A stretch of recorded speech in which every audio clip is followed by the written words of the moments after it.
Hello and welcome back to Mr. Holloway's math class. Today we are going to be talking about converting measurements.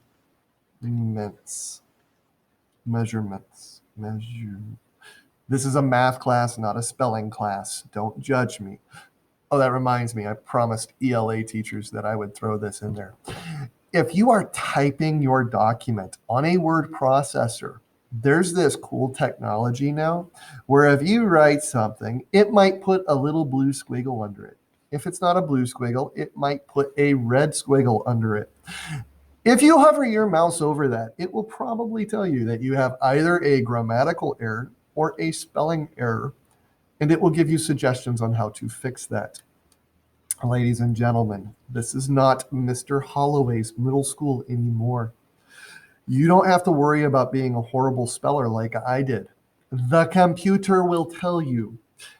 Please do not turn in assignments with little blue squiggles and little red squiggles. Hover the mouse over them, let it fix them for you, and move on. Your grades will improve, I promise. Okay, so moving on. We are going to need this specific conversion unit chart. It is in your Google Classroom. Okay. For those of you who are just learning how to do this for the fun of it, it's cool. But my students and actually all of Craig's students need this specific chart.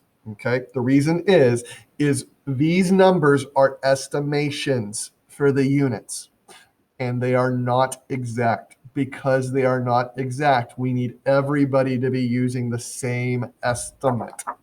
If you are not using the same estimate, you will come up with a different answer. This is kind of a mean thing that we did. If you use an app to convert the measurement, it will be far more accurate of an answer than if you had used this chart and math. In other words, you can't use the app to cheat on this paper. We will know. We will know. We'll know. Okay, moving on. So what we want to do is we want to talk about converting measurements, right? So we have inches on one side. We have centimeters on the other side, right? I have said notebook. I like my notebook. My notebook is special. And I have measured said notebook. Where is it? There it is. Can you see it? Oop. Can you see?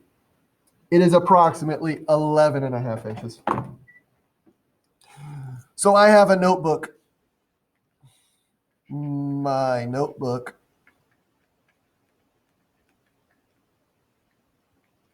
is approximately 11 and a half inches. And we know that 1/2 is approximately 0.5. Decimals are much easier in this, okay? If you like fractions, cool, but I recommend you convert all your fractions to decimals, and we do that through long division. If you don't remember how to do that, go watch that video. Okay, so now I look at my handy-dandy conversion chart. And under length, it says that 1 inch is approximately equal to 2.54 centimeters.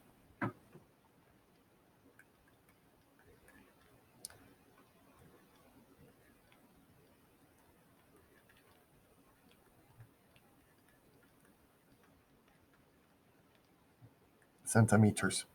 Okay, so now I have essentially two ratios. Okay, you do not have to use the tic-tac-toe method. You can use whatever method you like. I'm going to tell you, growing up and doing a lot of physics and a lot of engineering, I always made simple mistakes. If I had known about the tic-tac-toe method, my mistakes would have been eliminated. So I highly recommend take the time, draw the tic-tac-toe. It doesn't take that much longer. So what we're going to do is we're going to literally draw a tic-tac-toe board. Across the tic-tac-toe board, I'm going to write units, old, and new. Okay. My old information will be the oldest information around. Okay, that is the information we've known for a long time, our conversion factor and the stuff they gave us. Okay. Now, general rule of thumb, when you're doing this, put the 1 on bottom. Okay, the reason you want to put the 1 on bottom is because anything divided by 1 is anything. And I don't know about you, but I prefer multiplying to dividing. So if I can divide by 1, I want the 1 on the bottom. Okay, so I am taking my 1 inch and I am putting it on the bottom. And then I am going to take my 2.54 centimeters and I'm going to put that on top. Now I need to come back and label it. So the 2.54, that belongs to centimeters. So I'm going to write centimeters here, and cent is an appropriate abbreviation. And then next to my 1, I have inches. So I'm going to go on ahead and write my inches here. Now it is highly important that I keep everything lined up with my units. So my notebook, my new information, the information that I got today, my notebook is 11.5 inches. Wrong color, 11.5 inches. So I'm going to put it down here with my inches row, okay? And centimeters, I do not know what it is in centimeters yet, so I'm going to put an X because I don't know. Now, at this point in time, something should look very, very familiar to you. And this is where we can cross multiply and divide. So we are going to cross multiply 2.54 times 11.5, and then we will divide out the number 1. So let's try this. 2.54 times 11.5. Okay. 5 times 4 is 20. Oops, I need to change the colors. 5 times 4 is 20, carrying my 2. 5 times 5 is 25 plus 2, 26, 27, carrying my 2. 5 times 2 is 10, 11, 12. Okay, and now I need to put a placeholder because I'm doing tens, right? So I have my placeholder 0. Now 1 times anything is that number, right? So do I really need to say 1 times 4 is 4, 1 times 5 is 5, and 1 times 2 is 2? Or can I just say that it is 254 because that's what it is? And now I'm working on my hundreds, so I need 2 placeholders to represent that hundreds. And look, it's going to be 1 times that again, so it's just going to be 254. Now, when you're doing this, make sure that your addition stays in nice, neat rows, not nasty like Mr. Holloway. Highly recommend you use the graph paper. Zeros down the road, 0, 7, 8, 9, 10, 11. Carry my 1. 1 plus 2 is 3, plus 5, 1, 3, 4, 5, 6, 7, 8. Plus another 4, 8, 9, 10, 11, 12. 2, carrying my 1. 1, 2, 3, 4, plus 5 is 9, and then 2. Okay, 29.2 or 29,210. But remember, we have our decimals. I stole 2 decimals. I stole 1 decimal.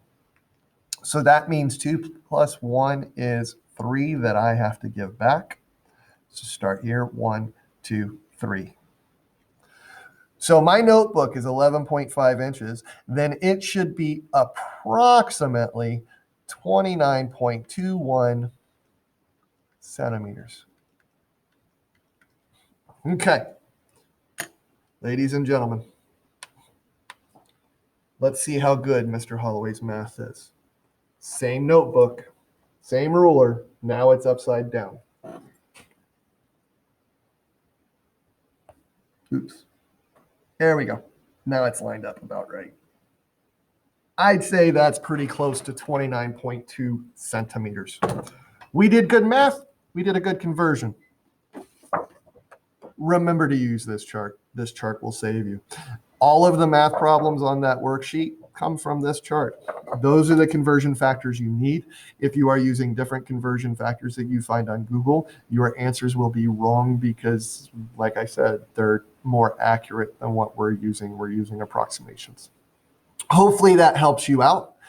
If you have any other questions, concerns, please let me know. Otherwise, leave a like, a comment, please subscribe. And don't forget to hit that notification bell. That way you get notified of upcoming episodes and whatever else YouTube stuff it is that I'm supposed to say. I don't know. Anyway, I appreciate you listening. Thanks for hanging out with me. I'll see you in class tomorrow.